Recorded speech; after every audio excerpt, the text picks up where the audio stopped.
네, 본격적인 장마철입니다. 다음 주까지도 계속해서 비 소식이 예정돼 있는데요. 이렇게 비가 내리면서 한쪽은 폭염에 시달리고 있습니다. 태풍까지 찾아오곤 하는데요. 문제는 이런 폭염과 폭우 같은 이상기온, 우리 경제에 미치는 영향이 생각보다 심각하다는 점이 아닐까 싶습니다. 근데 이렇게 어떻게 경제에 악영향을 미치는지 좀 이해가 안 되시는 분들도 계실 것 같은데요. 오늘은 전문가 모시고 그 이야기 나눠보도록 하겠습니다. 홍종호 서울대학교 한환경대학원 경제학 교수님 전화로 연결하겠습니다. 교수님 나와 계십니까? 네, 안녕하세요. 네, 안녕하십니까 교수님.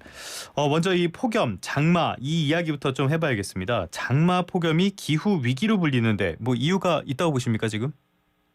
예, 얼마 전에 외신에 이런 보도가 나왔습니다. 예. 2023년 6월부터 2024년 5월, 1년이죠. 예. 작년 6월부터 올해 5월까지입니다. 이 기간 1년 동안 산업혁명기 대비 지구 평균 온도가 1.63도 상승했다. 예. 이게 뭐냐면 그 과학자들은 1.5도 상승을 굉장히 마지노선으로 보거든요. 예. 이 이상 상승하면 말씀하신 뭐 가뭄이다, 폭우다, 폭염 이런 것들이 또 과거와는 또 다른 정도로 급격하게 악화될 거다. 예. 이런 건데 이게 1.63도 상승했다는 얘기는 앞으로 이러한 상황이 계속 악화될 가능성을 훨씬 높이는 것이죠. 결과적으로 보면 이 고기유학이라는 이제 학문에 따르면 예. 지난 1만 년 동안 현재 우리 지구가 인류가 살고 있는 이 시간이 가장 더운 시기입니다. 그러니까 평균 기온이 1.63도 올랐다는 거는 기온 변화가 아니라 기후가 변화했다 이렇게 봐도 되는 거죠?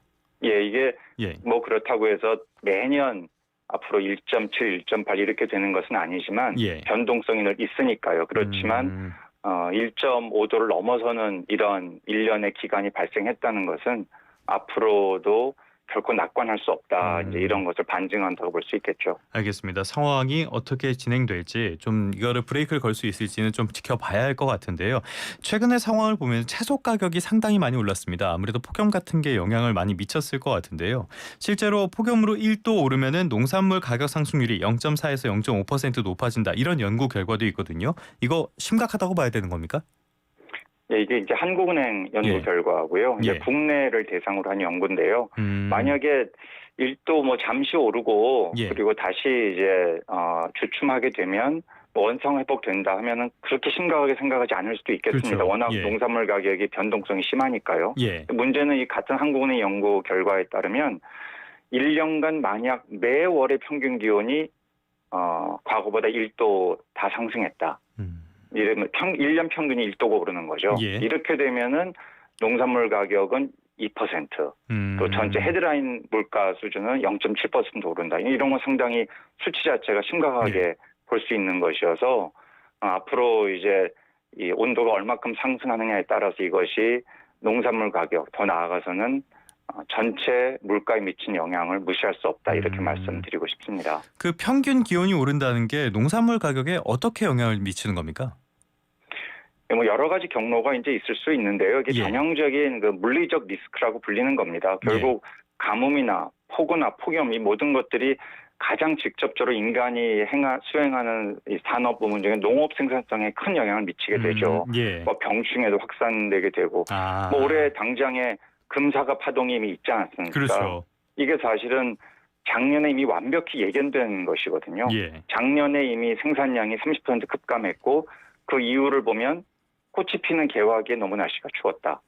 또 여름철에 집중호우가 있었다. 폭염이 있었다. 뭐 이런 것들이 계속 연이어 발생하면서 이런 어떤 날씨의 변동성에 따라서 농산물 생산량이 줄어든 이런 현상이 이제 생기는 것이기 때문에 앞으로 우리나라의 과일 재배 지도도 많이 달라지지 않을까 이제 이런 우려를 하게 됩니다. 알겠습니다. 우리나라에서는 말씀해 주신 것처럼 사과, 이 금사과 파동 같은 게 좀 있었고요. 그 외에도 우리가 많이 먹는 것들, 세계적인 현상이잖아요. 많이 먹는 음식들의 가격이 오르는 거, 이런 것들도 기후 위기가 원인인 경우가 많은데 사례가 어떤 게 있습니까?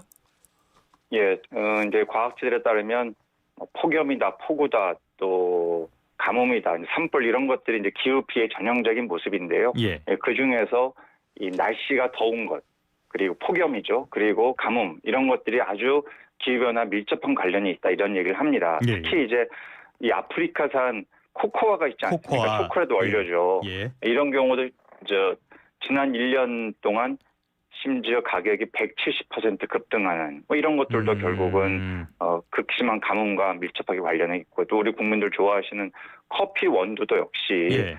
굉장히 급격하게 상승하는 추세입니다. 지난 5년 동안의 국제 농산물 가격 지수를 보면 2022년 그 러시아발 전쟁 기간을 제외하고는 지금이 가장 높은 수준이다. 이렇게 말씀드릴 수 있겠습니다. 알겠습니다. 농산물 자체에도 영향을 미치고 이게 운송이나 이런 것들 여기에도 영향을 미치다 보니까 물가에 많은 그 부정적인 영향을 주고 있는데요. 그래서 히트플레이션 이런 말까지 하고 있죠. 상황이 얼마나 심각한 겁니까?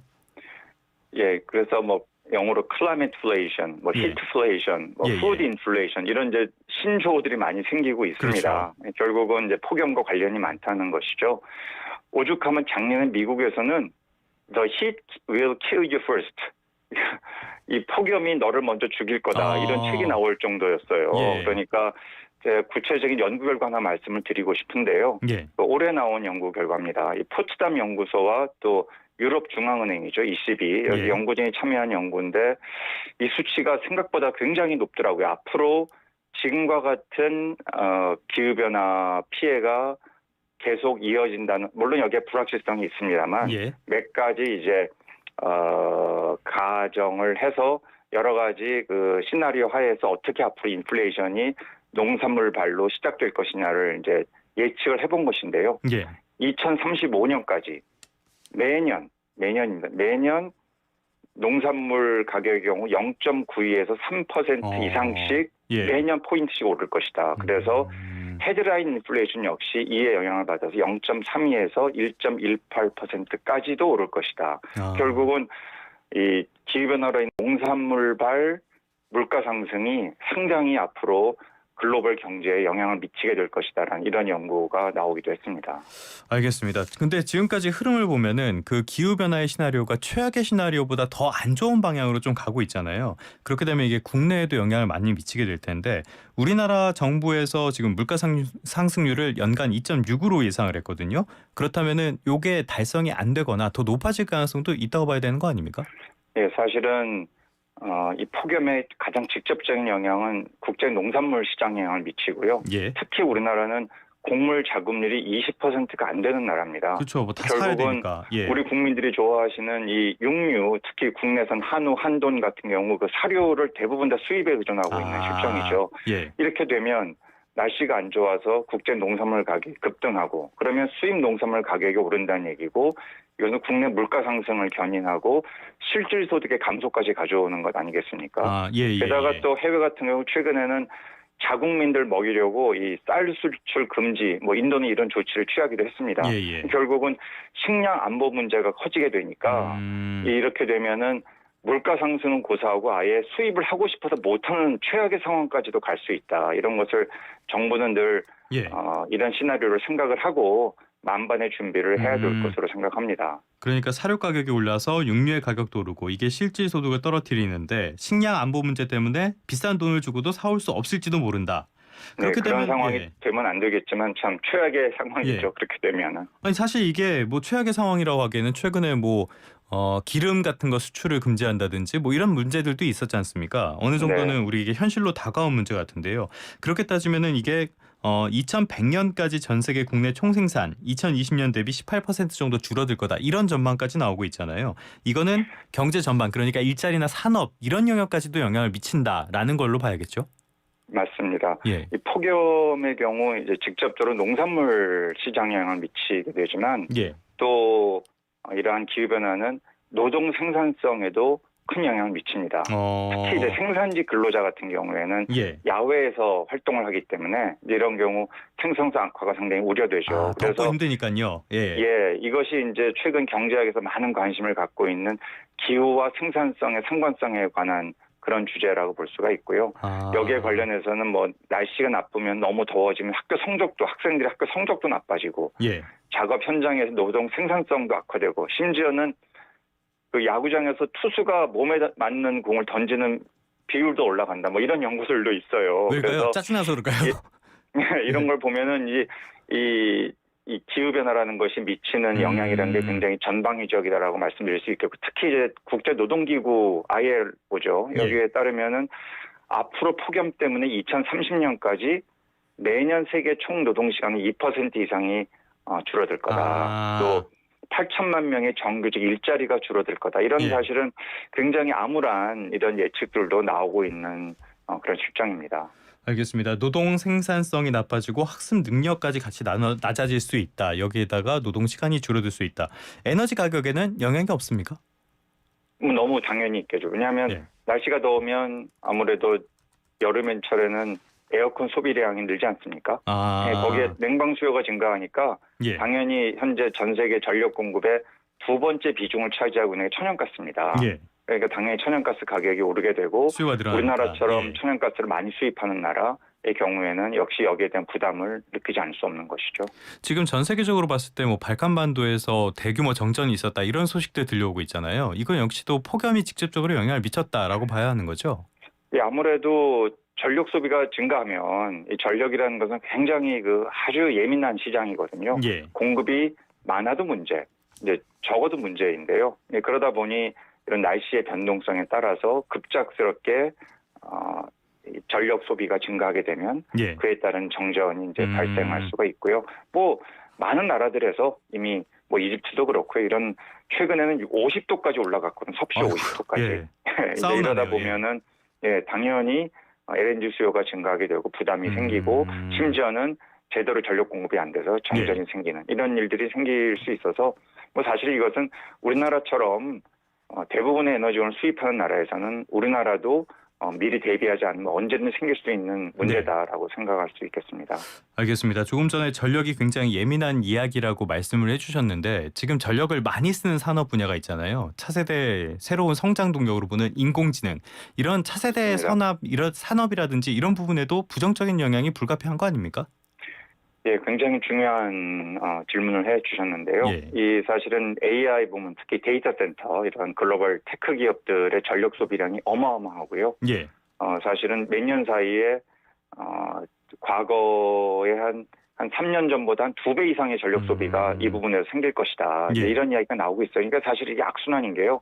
이렇게 전력 소비를 급격하게 증가시키다 보니 어쩔 수 없이 또 화석연료 기반의 전기를 소비하게 되고 그렇게 되면 탄소 배출이 늘어나서 다시 또 기후변화가 악화되고 기후변화가 악화되니까 심지어 이러한 테크 기업 데이터 센터에도 전력 공급 부족으로 심지어는 정전이 발생한다든지 또 데이터 센터 냉각에 더 많은 전기를 써야 한다든지 이런 악순환의 고리에 빠져드는 현상들을 우리가 볼 수 있다. 이렇게 말씀드릴 수 있겠습니다. 그래서 전력 부족 문제 때문에 일각에서는 원전을 더 확대해야 된다. 소형 모듈 원자로 이런 SMR 같은 것들도 빨리빨리 해야 된다. 이런 지적들도 나오는데 교수님은 여기에 대해서 어떻게 보세요? 이거 상당히 또 예민한 문제고요. 그런데 확실한 건 이제 SMR 같은 경우는 당장에 아직 상용화가 안 되고 있고 또 경제성도 높지 않은 거 아니냐 이런 지적도 있어서 상당히 이 전력 시장 자체가 불확실한 상황입니다. 그러나 확실한 것은 우리가 아무리 AI 소비가 중요하다고 하더라도 AI 없이도 인류는 살아갈 수 있지만 에너지 없이 식량 없이는 생존이 불가능하지 않습니까?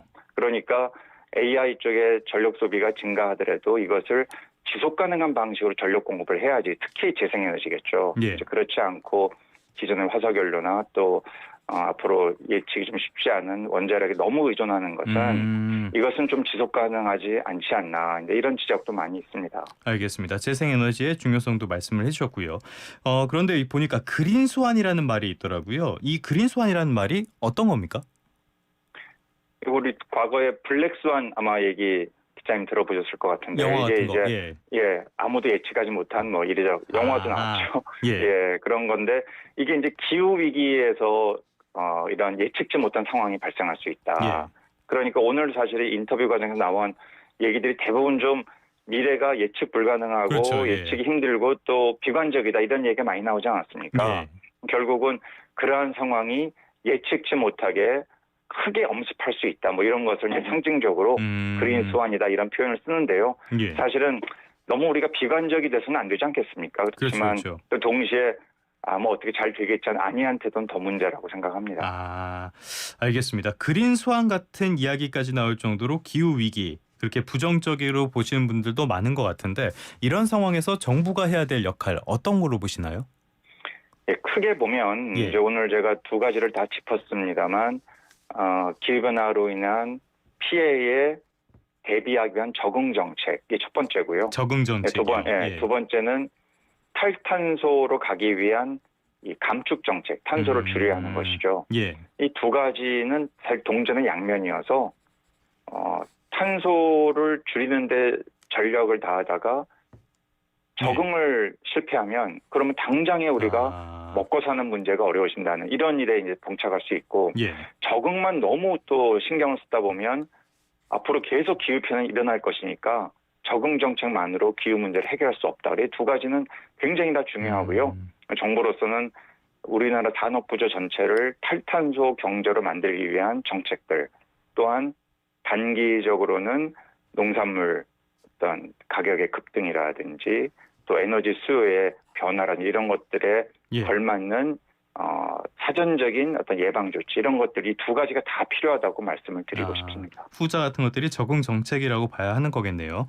그렇죠. 알겠습니다. 말씀드린 대로 기후 위기는 현실입니다. 지금은 미래 세대를 위한 방안을 고심해야 될 때가 아닌가 싶습니다. 지금까지 홍종호 서울대학교 환경대학원 경제학 교수님과 함께 이야기 나눠봤습니다. 교수님 오늘 말씀 고맙습니다. 네, 감사합니다.